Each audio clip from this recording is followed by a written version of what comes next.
Hello, my name is Benjamin Hart. I'm an American attorney and the managing director of Integrity Legal here in Bangkok, Thailand.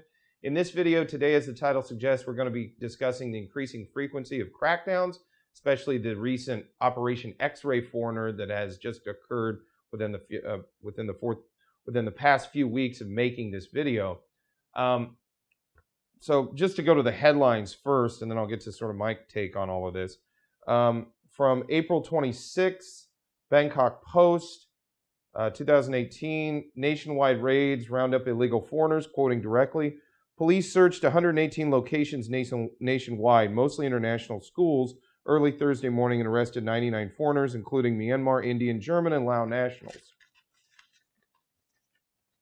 Police Major General Surachet Hakpan, Deputy Commissioner of Tourist Police, said the X-ray outlaw foreigner operation targeted 118 premises, among them 74 international schools. The most common charge against the arrested foreigners was overstaying visas. Most of those caught for this were from Myanmar, India, or Germany, the police major general said. Quoting from another article in the Bangkok Post, this one on April 29th, 2018, headline, Cops Bust Short Course Visa Scam. Quoting directly, police are zeroing in on foreign criminals who enroll at language schools to obtain education visas so they can live in Thailand and commit crime. The move comes after romance scammers busted by police showed student visas to officers. Final article, big joke having a big effect on Bangkok transnational crime as thousands of Africans arrested. This is from ThaiVisa.com. Quoting directly, Crime buster Surachet Hakpan has said that police operations to rid the country of transnational criminals has already had a big effect on reducing crime of this sort in Bangkok. He said, I think this is the important part, he said that in recent months, the operations against illegal activities of foreigners in 1,024 cases have led to 4,000 arrests. That's pretty significant numbers, especially if you compare it to the past.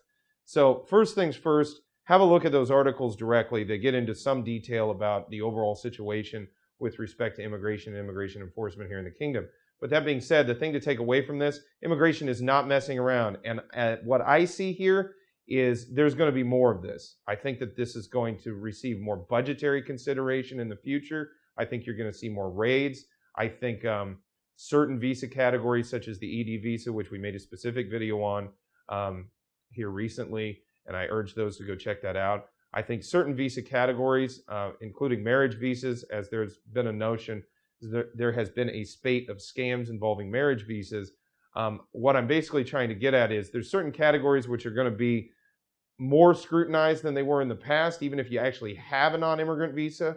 And moreover, also, immigration officers are looking at places that they used to not look. International schools, for example, schools generally. They're raiding more premises. They consider this a priority issue. I think they've made a connection, sort of paradigmatically, within the various agencies that deal with law enforcement and immigration enforcement. And I think that they've come to the conclusion that there is a correlation between those that overstay and those that commit crimes here in the Kingdom of Thailand. So the result being, they are kind of viewing these immigration raids less as sort of a regulatory endeavor and more as a law enforcement endeavor. And for that reason, I think it is very probable to foresee or to think that in the future we could foresee more of these raids with more frequency and more arrests. Those who are not in proper visa status here in the kingdom and wish to stay long-term are strongly advised to get their visa situation sorted, get a long-term visa plan that's going to operate within the bounds of the law and is not going to simply be a travel document that's going to provide a pretext for remaining in the country. You need a valid reason to be in the kingdom, and you need valid travel documents to remain here.